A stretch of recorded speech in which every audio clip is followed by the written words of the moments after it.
Hi, my name's Conrad. I do the research and development and product development on the holster side here at Tulster. And now that we've launched the ARC series, we wanted to do a quick video to show you a couple of compatibilities and some of the features of the ARC in a little more detail. So we have two holsters here today. We have the Glock 1719 holster and the Glock 4843 holster in carbon fiber and in black. So let's get right into it. We've done videos before kind of highlighting some of the features with the wing, the overhooks, the Tegris, our retention point. And what I want to show you today and talk a little bit about is the multiple model compatibility that we have. So here we have a Glock 17. This is a Gen 4, Gen 4 with a TLR7 HLX. The HLX has a longer bezel than the standard TLR7. So when it fits into the holster, snaps into place nicely. You can see right here that our muzzle is basically right to the end of the pocket inside the holster, and the light, while it's covered, you can't see, it comes right to the end as well. Bezel remains protected the whole time. Muzzle's still open if you're running a threaded barrel. No issues there. Now this is a 4, Gen 3, Gen 4, Gen 5. They're all going to fit just about the same. 5 might be a little bit tighter. Maybe a better way to say that is the 3 and 4 are actually going to be a little looser because it was designed around the Gen 5. But certainly an excellent fitment all around, no matter which one you're using. Next up, so we have a 19 here. This 19 has an aftermarket slide. I believe it's a ZEV, but I'm not 100% sure. This is the standard TLR7. You can see it's flush with the muzzle of the 19.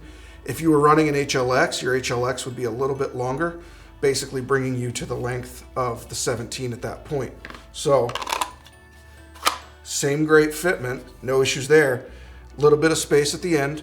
If you're running a comp that doesn't make your gun longer than a 17 and the profile does not exceed the profile of the slide itself, you should have no issues. It should work just fine.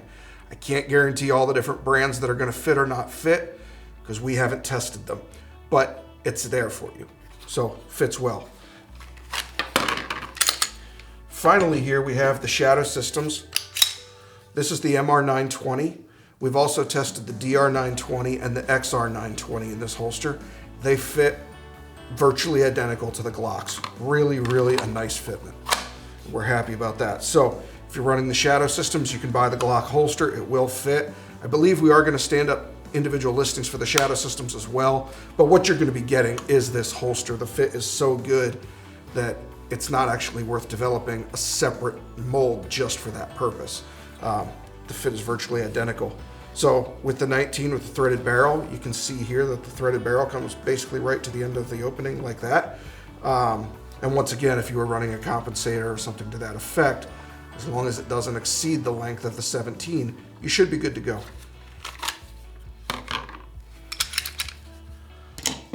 A couple of other features that we should talk about. One of the reasons for the increased length is not just multi-model compatibility. It's not just to work on the HLX. It's the challenge of positioning correctly so that your overhooks and your wing line up properly to allow you to get a good firing grip without banging your knuckles. So we have extra room right here. Sure, somebody who's got really big hands might still have a little bit of an issue. Unfortunately, there's always anomalies, right? But as a rule, this puts this low enough to come in and get a full firing grip. Your belt line's gonna ride right here, and it's gonna just sit exactly the way you want it to. These ramps extend past where we would need the blocking to be, but that's what prevents your belt from catching on the bottom of the overhook.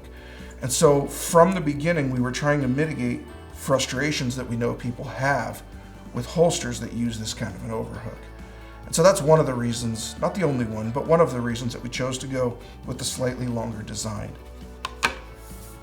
Now let's talk about the 48 and the 43X holster. It's virtually identical with respect to the design thought behind this one. We used the 48 length, we used the TLR7 sub length. The HLX on the TLR7 sub doesn't have a longer bezel, so this will work with those as well. The TLR7 sub HLX from the factory, at least the ones we got, don't have a longer bezel. Now I have seen some people online swap them out for a longer bezel. If you swap it out, this holster won't fit. This is designed for the way it comes configured from Streamlight. So here we have a 48 with a TLR7 sub. Same snap into place, same good fitment.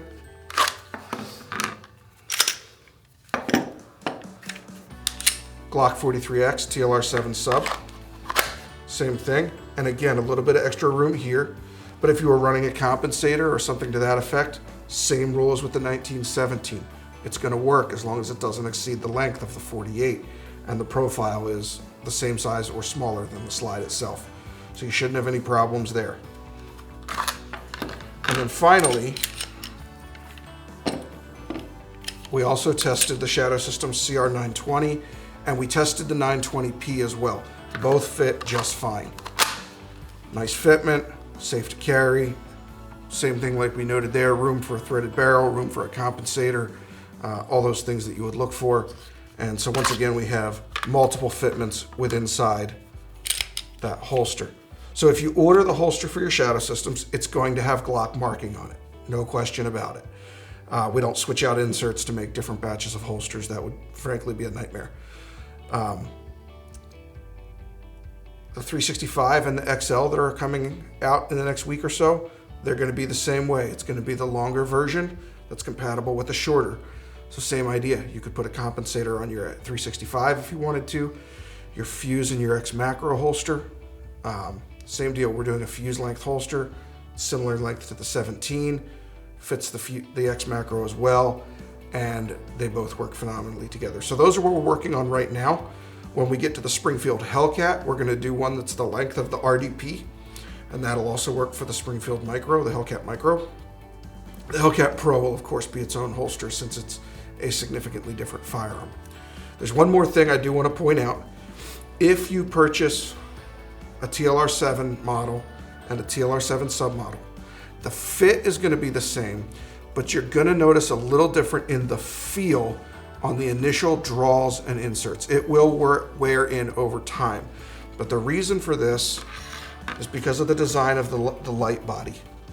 So on the light body, you have an edge here, you have an edge here, you have a screw here that are all in line with where that retention point is catching as you insert. On the TLR7, you don't have those pronounced edges that are doing that. So it's just going to feel a little different. It works exactly the same. We've tested them. We're happy with how they work. But I do want you to be aware that if you bought a 1917 and you bought a 48, there's going to be a little bit of difference in feel. No difference in function, just a little difference in feel. And again, I think they're both safe. I think they're both acceptable. We really like the way they feel. It's just a little different. So wanted to take time today to go over those compatibilities and features and nuances with you. If you've bought an ARC holster, I hope you love it. I hope it's working well for you. We've gotten some great feedback so far. If you haven't tried one yet and you're looking for a light bearing solution, I'd encourage you to do so. It's the only light bearing holster we're aware of that has a replaceable retention point. So if over time you have 1,000 draws on this thing, or 5,000 draws or whatever that number is, and you notice the retention just isn't what it used to be, we have a kit you can purchase to push this old retention point out, put a new one in, screw it to the holster, and you're back in business like it's a brand new retention point on your holster. So I hope that answers any questions you have.